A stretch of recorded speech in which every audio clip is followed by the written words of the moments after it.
जय महाराष्ट्र. थोडेसे आपण सुद्धा रिलॅक्स दिसताय आणि साहजिकच आहे, मी देखील थोडासा किंचित तणावमुक्त आहे. होळीपासून सुरुवात झाली आणि म्हणता-म्हणता दिवाळी आली. येत्या काही दिवसामध्ये दीपावली आहे. दीपावलीचा मंगल सण आहे. अंधार छेदून प्रकाश आणि प्रकाश म्हणजे प्रगती, समृद्धी ही आपल्या सर्वांच्या आयुष्यामध्ये येवो. म्हणजेच प्रथम आपल्याला सर्वांना दीपावलीच्या खूप खूप मनःपूर्वक शुभेच्छा देतोय. ही दिवाळी आपल्याला सर्वांना सुखाची, समृद्धीची, मनःशांतीची आणि आनंदाची जावो, अशी मनापासून प्रार्थना करतोय. साहजिकच आहे, आपण हे सर्व सण होळीपासून जी म्हटलं मी सुरुवात झाली, अत्यंत साधेपणाने आणि संयमाने साजरे केले म्हणायचे का पार पाडले म्हणायचे? थोडासा फरक आहे.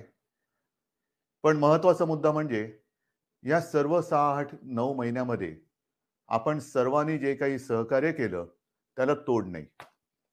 आणि हे सहकार्य केलं म्हणून आणि म्हणूनच आज सुरुवातीला मी जे बोललो, की आपण दोघंही थोडेसे तणावमुक्त आहोत. आज तणावमुक्त जरी असलो तरी साहजिकच आहे, माझ्या मनामध्ये पुढची जी एक शक्यता आहे, दुसऱ्या लाटेची, ती येऊ नये म्हणून देखील एक चिंता आहे, प्रार्थना आहे आणि त्याच्यासाठी सुद्धा आपल्या सर्वांचं सहकार्य मला अपेक्षित आहे.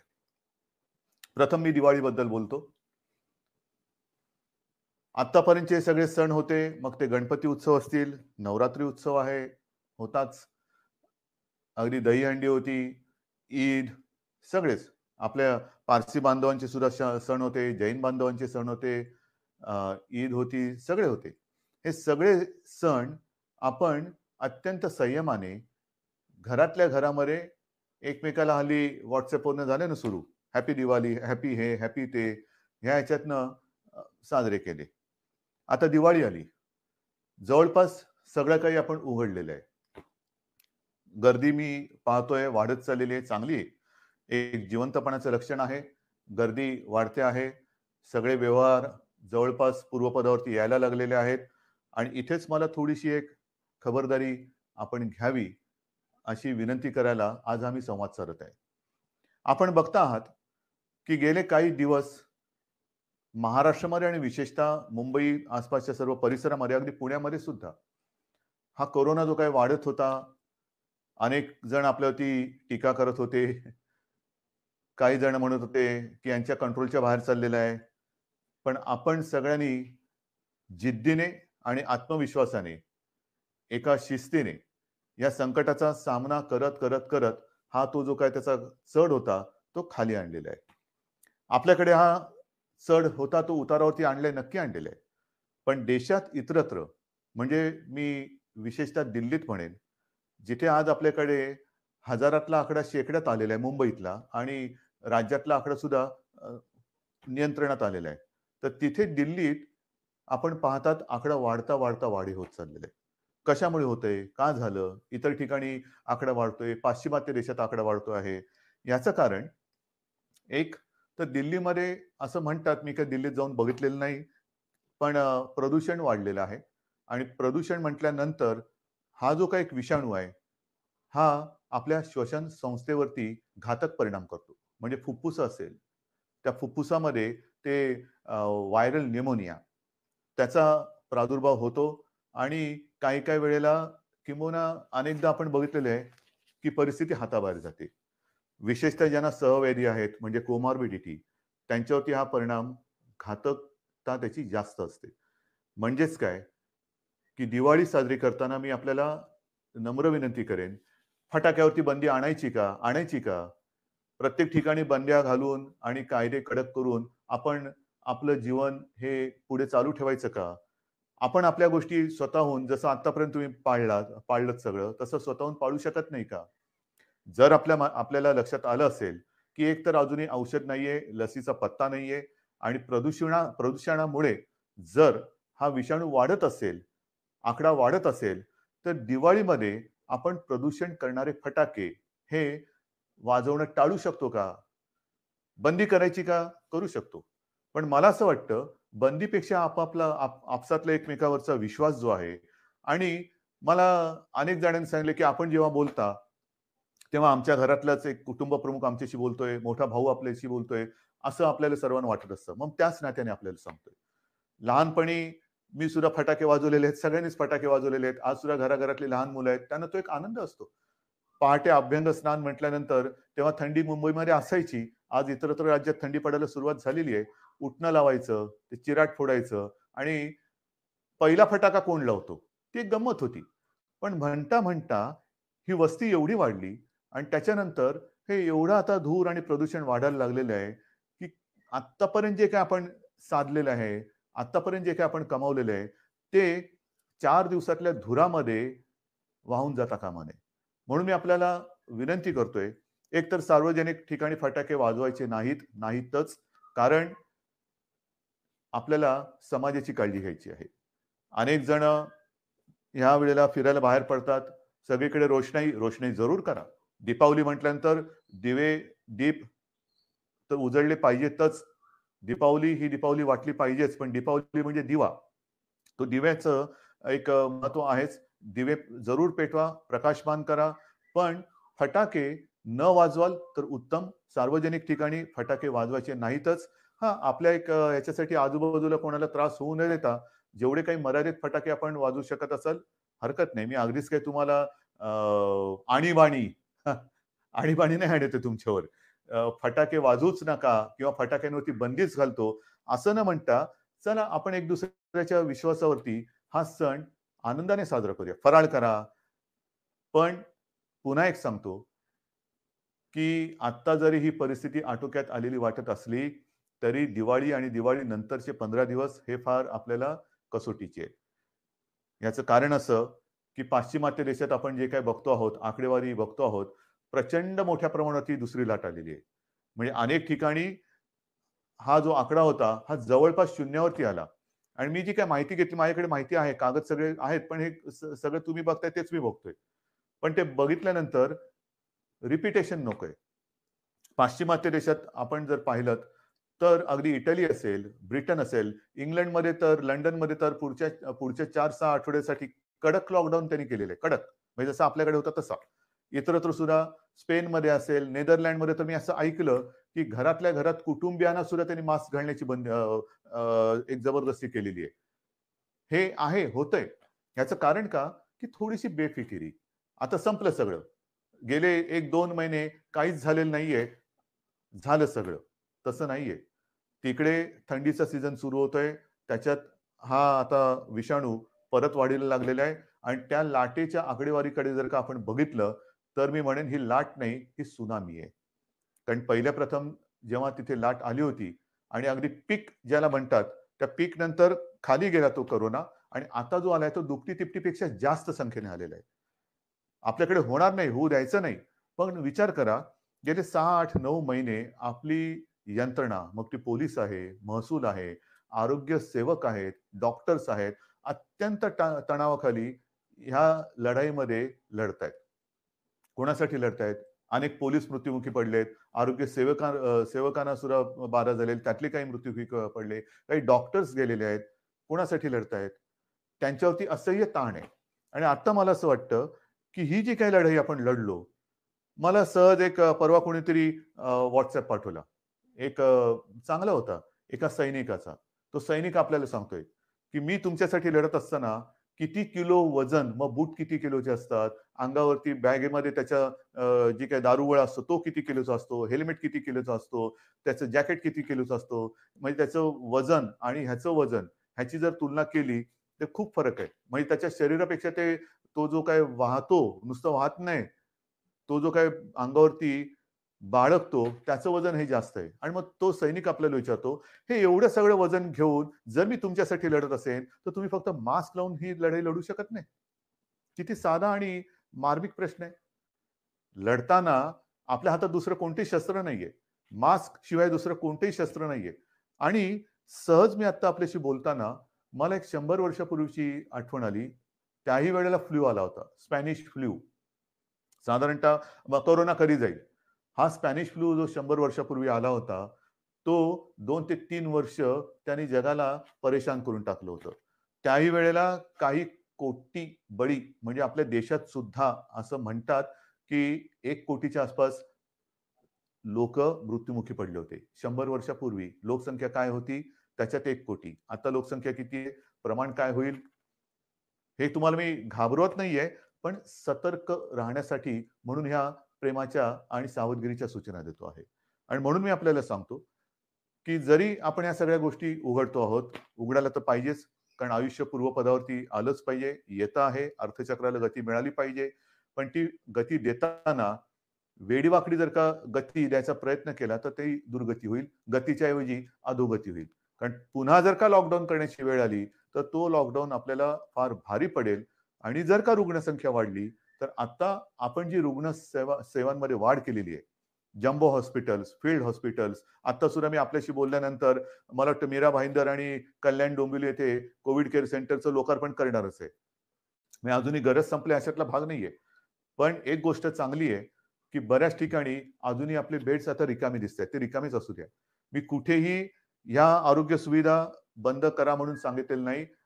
वापरायची वेळ येऊच नये, पण आणखीन पुढचे किमान 6 महिने आपण ह्या गोष्टी अशाच्या अशा भले कडी कुलप लावून ठेवली तरी चालतील, ती तशीच राहावीत. पण आपण त्या काढत नाही आहोत. मनामध्ये एकच विचार आहे, की ह्या ज्या काही सुविधा वाढवल्या त्याला सुद्धा एक मर्यादा आहे. मी सुरुवातीला आपल्याला सांगितलं होतं, की ही जेव्हा साथ सुरू झाली, तेव्हा आपल्या राज्यामध्ये एकूण सगळे मिळून 7,7,500 किंवा पावणे 8,000 रुग्णशय्या होत्या. आता त्या रुग्णशय्या जवळपास आपण पावणे 4 लाखापर्यंत नेलेल्या आहेत. नेल्या एवढ्या. पण नुसतं रुग्णशय्या म्हणजे रुग्ण बरा होतो असं नाहीये. त्याला आरोग्य सेवक पाहिजेत, डॉक्टर्स पाहिजेत, औषधं पाहिजे, ऑक्सिजन पाहिजे, जरूर लागली तर व्हेंटिलेटर पाहिजे. सगळ्या बाकीच्या गोष्टी आणता येतील. डॉक्टर्स आणि आरोग्य सेवक कुठून आणायचे? हे तयार नाही करता येऊ शकत. पण त्यांच्यावरती म्हणजे ते वाढणार नाहीयेत. म्हणजे उद्या जर का दुपटी-तिपटीची लाट आली, तर आपली त्रेधा तिरपीट उडू शकते आणि ती येऊ न देणं हे आपण करू शकता. कारण आजपर्यंत आपण हे केलेलं आहे. या सगळ्या गोष्टी मी तुम्हाला सांगतोय. पण मधल्या काळामध्ये हे फळ आपल्याला कसं मिळालं? तर दसऱ्यापर्यंत आपण माझे कुटुंब माझी जबाबदारी ही जी काही मोहीम राबवली, मी नक्कीच सांगेन, की त्या मोहिमेचं हे फळ आहे. कारण आपल्या टीम्सनी जवळपास 60,000 टीम्स राज्यभरात आपण तयार केल्या होत्या. 60,000 घराघरात गेल्या, माझ्याही घरी आल्या होत्या, आपल्याही घरी आल्या होत्या. जवळपास सगळी घरं आपण त्याच्यामध्ये संपर्क केलेला आहे आणि त्याच्यात तुम्हाला सहज मी एक आकडेवारी सांगतो, की या जवळपास 59,000 काही टीम होत्या म्हणजे 60,000 त्यांनी राज्यामध्ये जी काही चौकशी केली त्याच्यात साधारणतः 3.5 लाखाच्या आसपास आयलाय आणि सारी रुग्ण सर्वेक्षण काळात आढळून आले. म्हणजे ज्यांना श्वसन संस्थेचा विकार असेल, काही असेल. त्यांची टेस्ट केल्यानंतर त्याच्यामध्ये साधारणतः 51,000 रुग्णांना कोविड झाल्याचं निदर्शनास आलं. हे घरोघरी जाऊन आपण तपासणी केली म्हणून हे झालं आणि म्हणून आपण त्यांना आवश्यकतेनुसार इलाज करून वाचवू शकलो. हे याचं फलित आहे. हे नक्कीच फलित आहे. त्याच्यानंतर एकूण जर का बघितलं आपण, तर ह्या सर्वेक्षण काळामध्ये मधुमेह, डायबिटीज आपल्या राज्यात किती जणांना आहे? ज्यांना आपण तपासलं आणि ज्यांनी माहिती दिली, त्याच्यात जवळपास 8,69,370 लोकांना डायबिटीज आहे. हाय ब्लड प्रेशर किती लोकांना आहे? साधारणतः 13 लाख लोकांना हाय ब्लड प्रेशर आहे. हृदयविकार कोणाला किती लोकांना आहे? 73,000 लोकांना जवळपास हृदयविकार आहे. कर्करोगाचे 17,843 आणि इतर आजाराचे साधारणतः 1,06,877 असे सहव्याधी किंवा कोमॉर्बिड ज्याला म्हणतो, असे रुग्ण ह्या नागरिकांमध्ये आपल्याला ह्या व्याधी आढळल्या आणि त्यातले बहुतेक जण आता व्यवस्थित होऊन आपापल्या घरी आहेत. हे या मोहिमेचं फलित आहे. आणि म्हणून ही मोहीम ज्यांनी राबवली, त्या 60,000 टीम मधल्या सगळ्यांना मी अक्षरशः मनापासून नमस्कार करतोय. महाराष्ट्र आपला ऋणी आहे. आपण अहोरात्र मेहनत केलीत. स्वतःच्या जीवाची पर्वा न करता मेहनत केली. काही ठिकाणी आपल्याला थोडेसे अनुभव आले असतील. काही जणांनी सुरुवातीला दाद दिली नाही.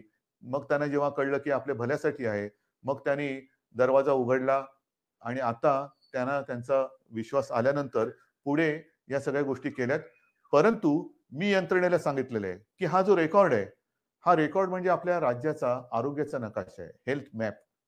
साधारणतः कोणत्या-कोणत्या विभागामध्ये काय-काय स्वरूपाचे आजार आहेत, किती जणांना आजार आहेत, ह्या सर्वांना शक्य तेवढं संपर्कात ठेवा.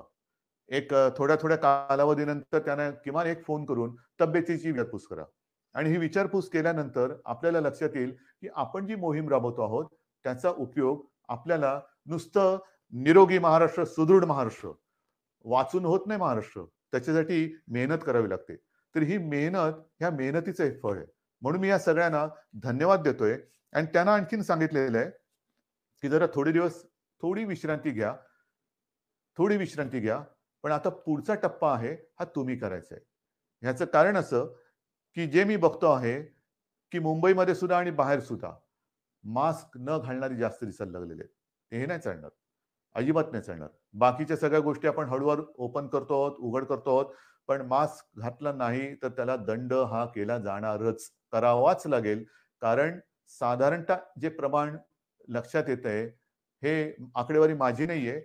मी डॉक्टरांशी बोलून हे सगळं करून तुम्हाला सांगतोय, की साधारणतः एक कोरोना पॉझिटिव्ह नागरिक जर मास्क न घालता जनतेत फिरला, तर एका ह्याच्यात तो जवळपास जेवढा फिरेल, गर्दीमध्ये फिरला, तर किमान 400 जणांना तो संक्रमित करू शकतो. म्हणजे एक 400 ना करतो, म्हणजे 400 पुढे किती ना करतील? म्हणजेच काय, की समाजासाठी आपल्याला ह्या गोष्टीची खबरदारी घ्यावीच लागेल. कोणत्याही परिस्थितीत आपल्या हातामध्ये लस नाही, औषध नाही. स्पॅनिश फ्लूच्या वेळेला सुद्धा हीच त्रिसूत्री होती. मास्क लावा, अंतर ठेवा आणि हात धुत राहा. गर्दी वाढते, गर्दी टाळणं गरजेचं आहे. काय-काय उघडणार? आज उद्धव ठाकरे काय बोलणार? कोणती घोषणा करणार? काय घोषणा करू? घोषणा करायला ही काही राजकीय सभा नाहीये. पण घोषणा करायची असेल, तर मी हेच सांगतोय, की या कठीण काळात सुद्धा आपण खूप गोष्टी उघडलेल्या आहेत. दिवाळीनंतर सुद्धा आपण शाळा साधारणतः आता 9वी, 10वी, 11वी, 12वी ह्या वर्गांमध्ये आपण ते पहिले सुरू करतो आहोत. त्याच्यात सुद्धा पूर्ण खबरदारी घेण्याच्या सूचना सर्वांनी दिलेल्या आहेत. शिक्षकांची टेस्ट होणं गरजेचं आहे. मुलांची सुद्धा गरजेनुसार चाचणी होणं गरजेचं आहे. आणि त्या पलीकडे जाऊन मंदिरं कधी उघडणार? उघडणार ना. मंदिरं उघडणार आहे. प्रार्थना स्थळं पण उघडणार आहे. पण मला असं वाटतं साधारणतः पुढच्या आठवड्यात दिवाळी आलेली आहे. दिवाळीनंतर आपण एक नियमावली करू. नियमावली काय आहे? तर हीच नियमावली आहे. गर्दी टाळा. कारण मंदिरांमध्ये आपल्या घरातले ज्येष्ठ, आपले आई-वडील असतील, आजी-आजोबा असतील, हे जात येत असतात. आपण त्यांनाच तर जपत आलेलो आहोत. आज पण असंच सांगतोय, की शक्यतोवर कोणीच अनावश्यक कोणी घराबाहेर पडू नये हे तर आपण बोलतोच आहोत. परंतु ज्येष्ठ नागरिकांनी घराबाहेर पडू नये, अशीच एक आपली साधारणतः आज देखील सूचना आहे. मग बागेत फिरलात, अंतर ठेवून राहायला पाहिजे. मंदिरामध्ये काय होतं, अगदी सगळ्यांच्याच प्रार्थनास्थळात मंदिर असतील, मशीद असतील, चर्च असतील. चर्चमध्ये सुद्धा प्रेयर असते, मशिदीमध्ये नमाज असतो आणि मंदिरामध्ये आपल्या आरती असते. अगदी आपण खेटून तल्लीन होऊन आरत्या करत असतो. पण त्या तल्लीनतेचा परिणाम हा नंतर आपल्याला भोगायला लागता कामा नये. नंतर भोगायला लागता कामा नये. कारण आपल्या घरातले माता-पिता, आजी-आजोबा हे तिकडे गेल्यानंतर समजा कोण तिकडे कोरोना संक्रमित आला आणि मंदिरामध्ये मास्क नसेल, घातलेलं नसेल, चपला बाहेर काढल्याच पाहिजेत. पण मास्क मंदिरात सुद्धा घातलाच पाहिजे. मास्क घातला पाहिजे. पण हे जेव्हा आपण मंदिरं सुरू करू, त्यावेळेला ह्या नियमावली व्यवस्थित देऊ. पण त्यांच्या एक काळजीपोटी थोडासा आपण मुद्दामून मी थोडा उशीर करतोय. टीका माझ्यावरती होते, करू द्यात. मी सुरुवातीलाच सांगितलेलं आहे. तुमच्या हितासाठी, महाराष्ट्राच्या हितासाठी जर मला वाईटपणा घेण्याची आवश्यकता असेल आणि जर कोणी मला वाईट म्हणत असेल, तर तो वाईटपणा तुमच्या हितासाठी मी घ्यायला कधीही तयार आहे. वाईट म्हणणारे 4 दिवस मला टीका करतील. पण उद्या जर काही गंडांतर आलं, तर त्याची जबाबदारी स्वीकारायला हे कोणी येत पुढे. मग तुमचं तुम्ही बघा. आम्ही बोललोच होतो. पण म्हणून आपण थोडंसं सावधपणाने एक-एक पावलं पुढे टाकतो आहोत. तर ही मंदिराबाबतची परिस्थिती आहे. शाळांचं मी तुम्हाला सांगितलेलं आहे. महत्वाचं म्हणजे काय, की गेले 6-8 महिने सगळं बंद असताना आपण महाराष्ट्रामध्ये ज्या काही गोष्टी केलेल्या आहेत, शिवभोजन आपण सातत्याने त्याची व्याप्ती वाढवत चाललेलो आहोत. ₹5 गोरगरिबांना जेवण. गेल्या वेळेला मी बोललो तेव्हा 2 कोटीच्या आसपास थाळ्यांचं वाटप झाला होता. आज त्याच्यात आणखीन वाढ झालेली आहे. अ, किती गोष्टी सांगायच्या. विशेष म्हणजे मधल्या काळामध्ये महाराष्ट्र द्वेष्ट्यांनी, मी शब्द मुद्दामून वापरतो आहे, की या संकटाच्या काळात जगभर संकट असताना, देशात संकट असताना, राज्यात संकट असताना आणि आपण सगळे कोरोनाच्या संकटाची सामना करत असताना महाराष्ट्र द्वेष्ट्यांनी महाराष्ट्र बदनामीचं जे कारस्थान केलं होतं, महाराष्ट्राची कायदा सुव्यवस्था कोलमडून पडलेली आहे. इकडे सगळं अंमली पदार्थाच्या शेत्या होत्या आहेत. हे मी मागे सुद्धा दसऱ्याच्या भाषणात बोललो. पण ते कारस्थान तोडून, मोडून, काढून जूनमध्ये आपण 17,000 कोटींचे सामंजस्य करार केले. मला त्याच्याबद्दल अभिमान आहे. काही विदेशी कंपन्या त्याच्यामध्ये आल्या. नुसते सामंजस्य करार म्हणजे कागदावरती करून पावसाळा होता म्हणून कागदी होड्या करून सोडल्या नाहीत पाण्यामध्ये. तर त्याच्यापैकी अनेक जणांना जागा सुद्धा दिल्या गेलेल्या आहेत आणि काही जणांना येत्या काही दिवसात जागा दिल्या जातील आणि प्रत्यक्ष काम सुद्धा तिथे सुरू होईल. ही गुंतवणूक आलेली आहे. गेल्या आठवड्यामध्ये त्याचं पुढचं पाऊल टाकलंय. 35,000 कोटीचे सामंजस्य करार केलेले आहेत. अनेक वेगवेगळ्या क्षेत्रातील देशी विदेशी कंपन्या महाराष्ट्रामध्ये येत आहेत, ज्याचा आपल्याला अभिमान आहे. हे सगळं तुमचं कर्तृत्व आहे. आपण एक महाराष्ट्राची प्रतिमा ही निर्माण केलेली आहे. त्या प्रतिमेचं हे फलित आहे. म्हणजेच लॉकडाऊन म्हटल्यानंतर सगळे कडी कुलप लावून घरी नाही बसलो. घरी तर बसलो आहे. माझ्यावरती टीका केली, पण घरात बसून सुद्धा मी हे काम केलेलं आहे. हजारो कोटींचे सामंजस्य करार हे महाराष्ट्रामध्ये केलेले आहेत. गुंतवणूक येते आहे. उद्योगधंदे सुरू होत आहेत. रोजगार निर्माण होतो आहे. मोठ्या प्रमाणावरती अर्थचक्राला आणि अर्थव्यवस्थेला चालना मिळते आहे. हे फार मोठं काम आहे. आणि आता 2 दिवसापूर्वी मुंबईमध्ये मेट्रोचं काम. आता मेट्रो म्हटल्यानंतर तुम्हाला माहिती आहे, कारशेड, आरेची कारशेड कांजूरला नेली, त्याच्यावरनं टीका. त्याच्यावरती सगळी उत्तर आपल्याकडे आहेत. मग कोणीतरी म्हणालं, की ही सॉल्टॅनची म्हणजे मिठागराची जमीन आहे. हे सगळे जे टीका करतायत त्यांना समर्पक उत्तर देऊ. पण मिठागराची जमीन आहे म्हणणाऱ्याने एक कळत नाहीये, की तुम्ही आमच्या मुंबईकरांच्या प्रोजेक्टमध्ये मिठाचा खडा टाकतात. हा मिठाचा खडा, हा त्याचा काय इलाज करायचा तो आहे. पण आम्ही सुद्धा डोळे बंद करून काही कामं करत नाही आहोत. जे मुंबईकरांच्या आणि माझ्या राज्याच्या हिताचं असेल, ते टीकेची पर्वा न करता आपण करणार म्हणजे करणारच. कोणत्याही परिस्थितीत करणार आहोत. आणि जसं मी म्हटलं, की मुंबईमध्ये सुद्धा आणि इतरत्र महाराष्ट्रामध्ये सुद्धा इन्फेक्शनसाठी हॉस्पिटल ते सुद्धा करणार आहोत आपण. जागा अजून कुठे बघितलेली नाहीये, पण शोध चालू आहे. कारण हे एक पहिलं संकट आवरू दे आपल्याला. ते सावरल्यानंतर आपण या गोष्टीकडे सुद्धा लक्ष देणार आहोत. माझे कुटुंब, माझी जबाबदारीची फलश्रुती आपल्याला मी सांगितली. त्याच्यावरती नंतर मी कदाचित पुन्हा थोडंसं बोलेन. पण आता जवळपास आपण सगळ्याच गोष्टी उघडायला परवानगी दिलेली आहे. सिनेमागृह, त्याच्यानंतर आपली नाट्यगृह ही सुद्धा काही टक्क्यामध्ये उपस्थिती ठेवून, कारण हळू आपल्याला जायचंय. ही उघडायला परवानगी दिलेली आहे. जिम, व्यायामशाळा त्या सुरुवात करायला दिलेली आहेत. रेस्टॉरंट सुरू झालेली आहेत. ग्रंथालय, वाचनालय सुरू झालेली आहेत. मुंबईतील सर्व महिलांना लोकल प्रवासाची मुभा दिलेली आहे. आमच्यासाठी लोकल्स कधी सुरू होणार? केंद्राबरोबर बोलणं सुरू आहे. त्याच्यात सुद्धा आपण मागणी करतो आहोत. त्यांच्याकडनं जसजशी परवानगी येते तसतशी आपण लोकल सुरू करतो आहोत. पियुष गोयल जे चांगलं सहकार्य करत आहेत, ते सुद्धा लवकर आपल्याला याच्याबद्दल मदत करतील अशी मला खात्री आहे. सगळ्याच गोष्टी आपण सुरू करत चाललेलो आहोत. एक गोष्टी सुरू करत असताना पुन्हा माझं एकच म्हणणं आहे, की ही लढाई ही आरोग्यविषयक एका मोठ्या संकटाची लढाई आहे. मेट्रोचं जे मी तुम्हाला सांगत होतो ते पूर्ण करतो. मेट्रोचं जे कारशेडचं एक झालं तो विषय वेगळा. परंतु 2 दिवसापूर्वी मेट्रोसाठीच आपण जर्मनीच्या KfW कडनं जवळपास 545 दशलक्ष युरो एवढ्या रकमेचं कर्ज अत्यंत माफक व्याजदरामध्ये आपण ते घेतलेलं आहे. अत्यंत माफक व्याजदर आहे. म्हणजे ही गोष्ट फार महत्वाची आहे. आणि त्या कार्यक्रमामध्ये विशेषतः तिथले ते जे जर्मन अधिकारी त्या संबंधित संस्थेचे आणि इथले आपले कॉन्sul जनरल वगैरे होते, ते आपल्या मुंबई आणि महाराष्ट्राबद्दल जे बोलले ते फार महत्वाचं आहे. त्यांनी हेच सांगितलं, की आम्हाला महाराष्ट्रात खूप कम्फर्टेबल वाटतं. महाराष्ट्र आणि आपला देश यांच्याबद्दल त्यांना एक आस्था आहे. पण महाराष्ट्राच्या विकासासाठी ते आपल्या सोबत आहेत. हे सुद्धा नाही म्हटलं तरी तुमच्या सगळ्या मेहनतीचं हे फळ आहे. शेवटी राज्य म्हणजे काय? राज्य म्हणजे केवळ राज्य सरकार नाही. राज्य सरकार तर असतंच. पण राज्य सरकार बरोबर राज्यातली जनता, एक आपल्याला संस्कृती आहे, आपल्यावरती संस्कार आहेत आणि इथे टाकलेला पैसा हा उधळला जाणार नाही, तो वाया जाणार नाही. लोकांच्या उपयोगासाठी, जनतेच्या हितासाठी तो वापरला जातो आहे. तसं हे सरकार आहे. हे जे काही एक आपलं विश्वासाचं नातं आज आपण जगात निर्माण केलेलं आहे, हे त्याचं हे फलित आहे. म्हणून मला असं वाटतं, की अनेक गोष्टी आपण सुरू केलेल्या आहेत. उद्योगधंदे येत आहेत, गुंतवणूक येते आहे. पावसाळा संपलेला आहे. पण पावसाळा संपल्यानंतर साधारणतः पावसाची जी सुरुवात झाली, तीच एका तणावाने झाली. आणि तो तणाव होता रायगड आणि आपल्या कोकण किनारपट्टीवरती प्रचंड ताकदीने धडकलेलं निसर्ग चक्रीवादळ.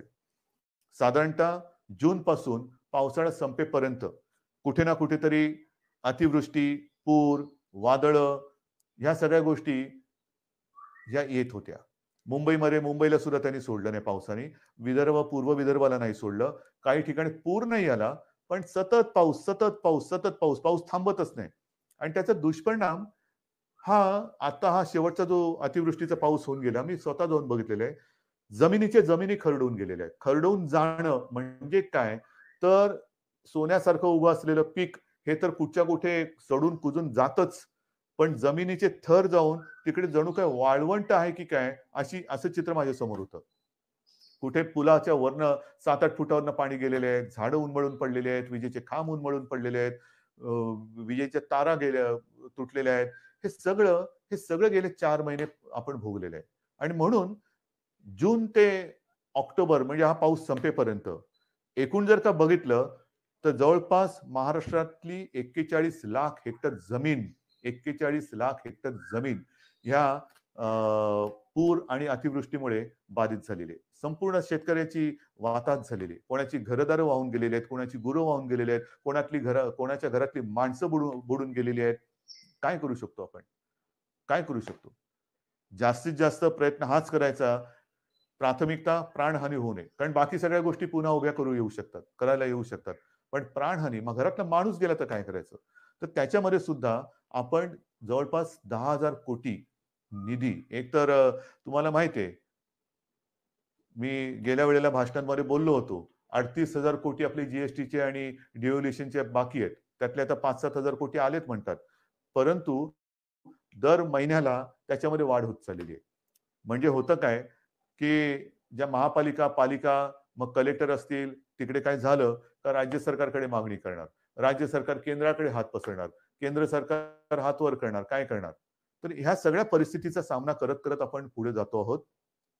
10,000 कोटीची एक तरतूद आपण ह्या अतिवृष्टी, पूरग्रस्त आणि एकूणच जे काही शेतकऱ्यांची नुकसान भरपाई च्या माध्यमातून त्यांना जी रक्कम मिळण्याची आवश्यकता आहे त्याच्यासाठी केलेली आहे. मग त्याच्यामध्ये जमीन आल्या, पर हेक्टरी किती द्यायचे, अ, शेती असेल तर किती, फळबागांना किती, जास्तीत जास्त आजपर्यंत कधी न झालेलं असेल एवढी मदत आपण करण्याचा प्रयत्न करू.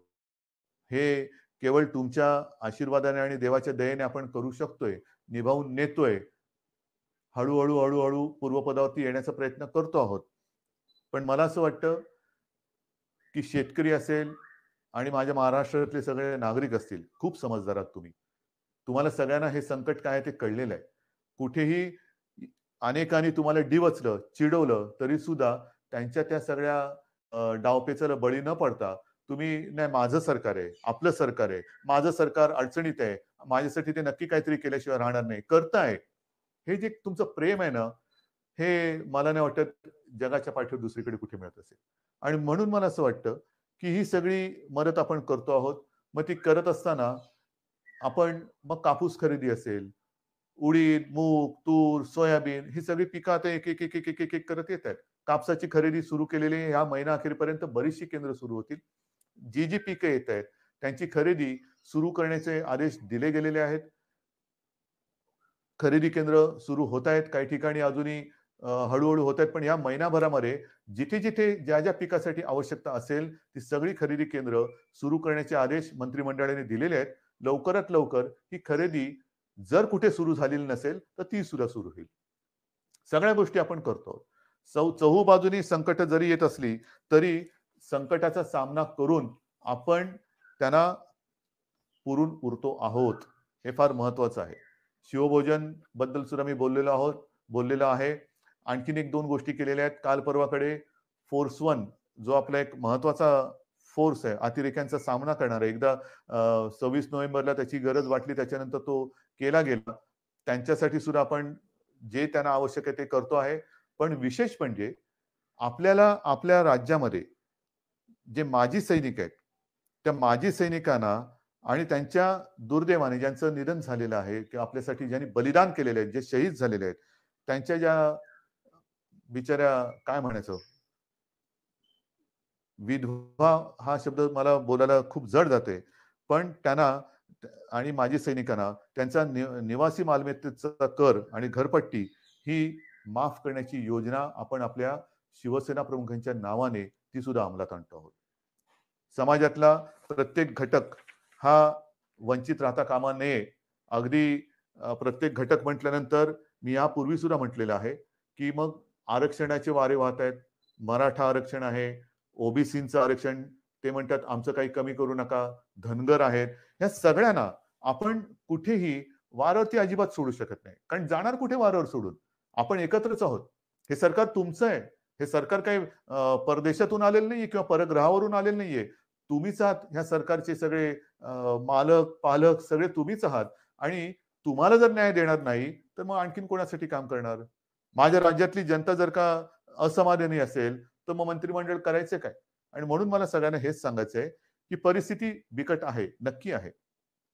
एक तर अर्थचक्र हळूहळू फिरते. त्याच्यातून काही कायदेशीर गोष्टी असतील, आणखीन काही गोष्टी असतील, सगळ्यांचा सामना हा करत, करत, करत यशस्वीपणाने, ठामपणाने आपण पुढे जातो आहोत. मला तूर्त आपल्याला एवढंच सांगायचं आहे, की येणारी दीपावली आणि त्याच्यानंतरचे सण कुठेही आपल्याकडनं गर्दी होऊ देऊ नका. कारण परदेशामध्ये ज्याच्याप्रमाणे मी सांगितलं, माझ्याकडे ती यादी आहे, की एकमेकाच्या घरी जायला सुद्धा आता त्यांनी बंदी केलेली आहे. आपल्याला असं काही करायचं नाही. आता आपण हळूवार सगळे दरवाजे उघडतो आहोत. पण पुन्हा एकदा सांगतो, ह्या उघडलेल्या दरवाजातून दीपावलीच्या निमित्ताने सुख, समृद्धी, मनःशांती येऊ द्या. कोरोना येऊ देऊ नका. प्रदूषण टाळा, फटाके टाळा, फराळ करा, दीपावली साजरी करा, आकाशकंदील लावा, प्रकाशमान सगळं आयुष्य होऊ द्या. पण प्रदूषणकारी असं काही करू नका. मला खात्री आहे, आजपर्यंत आपण माझं एका आपुलकीने, प्रेमाने ऐकत आलेला आहात. त्याच्याप्रमाणे वागत आलेला आहात आणि तसे तुम्ही जर का वागले नसता, तर आजचे हे कोरोनाचे आकडे हे पुरेसे बोलके आहेत. ते आकडे आपण तिथपर्यंत येऊ शकलो नसतो. हे आकडे आपल्याला आता शून्यावरती आणायचे आहेत आणि आपण ते आणू शकतो. आपण हे करून दाखवलं ज्याला म्हणतो ना, तसं हे तुम्ही करून दाखवलेले आहात. आता ह्याच्यात अजिबात वाढ होऊ द्यायची नाही. सर्वांनी आनंदात राहा, निरोगी राहा, मास्क लावा, हात धुत राहा आणि एकमेकांपासून अंतर ठेवा. जय हिंद, जय महाराष्ट्र.